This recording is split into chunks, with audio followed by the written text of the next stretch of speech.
শিল্পী kitchen blog like করুন, subscribe করুন। আমি এখন চারাপোনা মাছের ঝোল বানাচ্ছি। এর সাথে হচ্ছে আদা বাটা, লঙ্কা বাটা, জিরে গুঁড়ো, ধনে গুঁড়ো, টমাটো, নুন, হলুদ একসাথে দেওয়া। আর হচ্ছে মাছটা ভাজা হচ্ছে।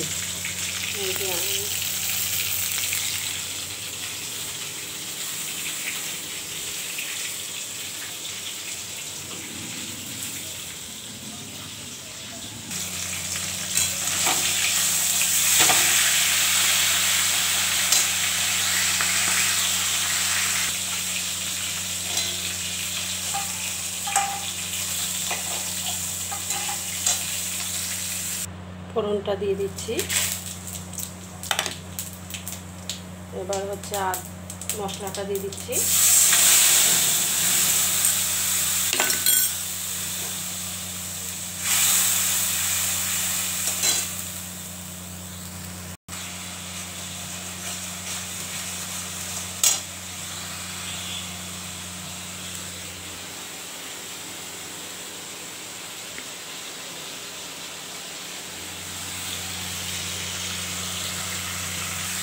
জল দিয়ে দিচ্ছি।